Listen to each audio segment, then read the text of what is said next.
Time. Not a lot, really. It helps other people. Yeah, Does it? Yes. It really helps other people Yeah. to know. Okay. Okay, so it's a bit weird, you know, because we get the realisation in 1978, Yeah. and I think, attended the Birmingham meeting, 78 to 79, and then I'll tell you a little bit more later, but we were going just once a week to the meditation in Birmingham, and to be honest, it was extremely weird. Okay, so we don't know about puja, we don't know much about Shri Mataji, and what happens is we arrive at this meeting, we meditate for an hour or two where we sit there in front of a picture and a candle. Nobody speaks to us much, nobody says anything much, and what I do hear is that they're arguing at the back type of a thing, seriously. And we used to kind of think, well, if this is it, we're not that keen on going.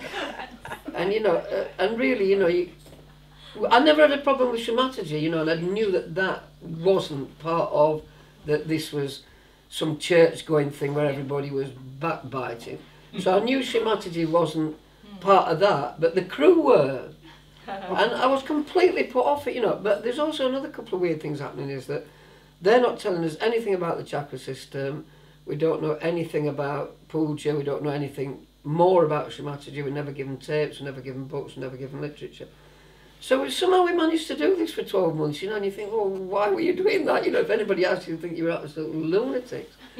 So it carried on like that for a while, and then I think we dropped out, and then we again came back in 82, because I remember going to the meeting again, didn't we? That was we went to a second meeting at the Yes. Birmingham. We saw And we had children by then, didn't we? Yeah.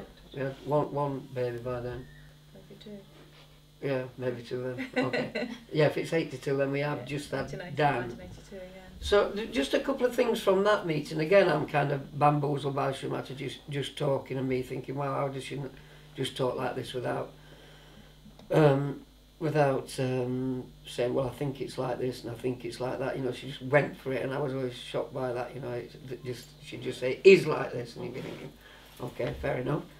And then at the end of it, I took the kids up to Shri Mataji and said, would you bless the kids? And also, you know, you've got to bear in mind, I'm not from a family that go to church. I'm a clue about any kind of religion or religious faiths. And somehow I'm thinking, you know, to take the kids to be blessed by Shri Mataji, you're kind of doing things that you don't know why you're doing them in a funny way. Yeah. And Mother said, I don't need to bless them, they're both realised souls, you know. And I thought, well, what does that mean?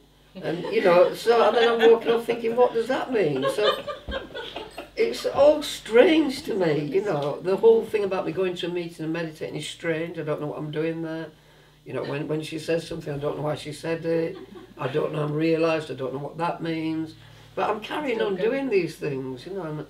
And of course I don't have a clue that there's anybody in London doing these things. Oh, you do not? No, I just thought, you know, there's just half a dozen of us in Birmingham. I didn't know Mother was doing Caxton Hall, I didn't know Mother was this, that and the other. But at the second one in 82, I did, and we're just going to tell you a little story now, just a little one.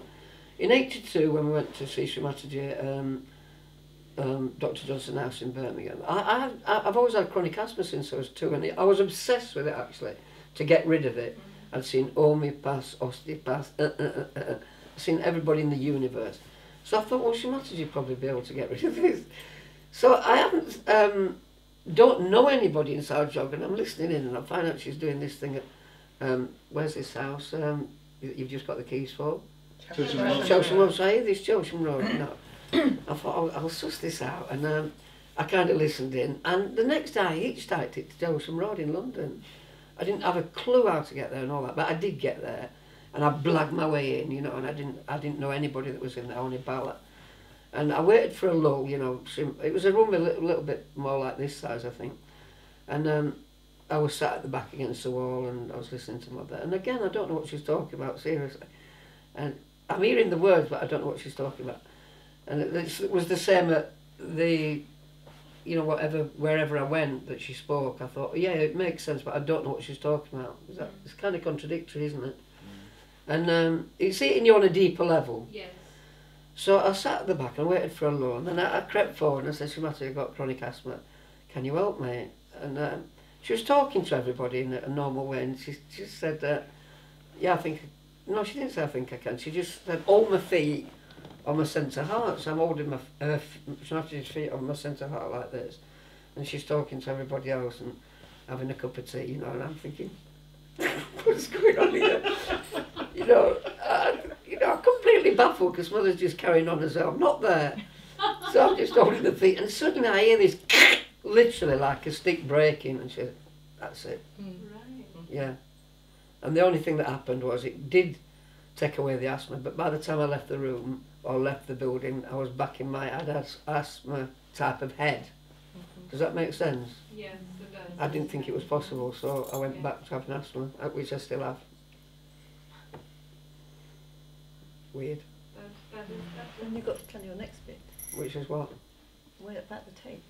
Oh yeah. That's Do you a want lot to hear later. that? That's a lot later. That. 1988.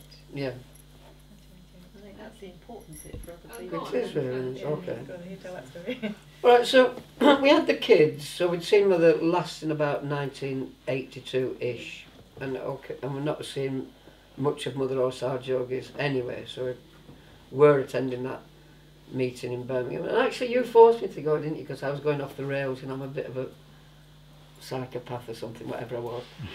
I was always on the go, you know, and Francis said, you need to go to meditation. I agreed to keep the marriage together and all that business. Blackmailed him. Good blackmail. Well, yeah, whatever. But I was a nutter, and I agreed to keep meditating, and you know, and what happened.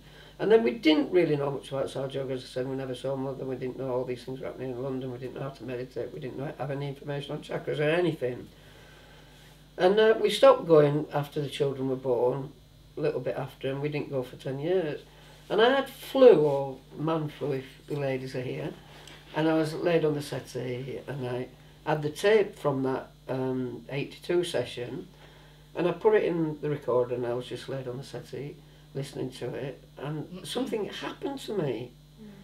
And when Francis got home, I said, I know you won't be able to tell because I'm not like painted blue or whatever it is, but I've become the spirit. And I said, I don't even know what that is, but you can ask me any question you want about religion or anything you want, and I will tell you the answer. And I just said, I just know everything. And it wasn't in an arrogant way. I was just saying, look, I just know I am the spirit. Just ask me anything you want. And all kinds of things. So it was really remarkable because I had asthma, and up until that time, and I still have asthma, but for 3, and I'm talking about serious asthma, I'm using one of those sprays 20 times a day. You know, so I'm really chronically asthmatic. And the asthma went for 3 weeks like that. But all kinds of things happened in that week, and I don't really want to embarrass myself in a way, but I was able to control the elements. I knew what people were thinking. If somebody was going to say something, I knew what they were going to say before they said it. And there's lots and lots of things, little things. And the biggest thing that happened was I was incredibly humble, which I'm not normally humble. But I just felt incredibly humble. And the other thing is, at that point, I knew who Shri Mataji was. Wow. Because I thought, if I can do all these things, what is Shri Mataji? You know, I was just like That was a blown away. You know, I just thought, my God, if this is me and I can do these things, what does Shri Mataji do? And that was when I realised who Shri Mataji was.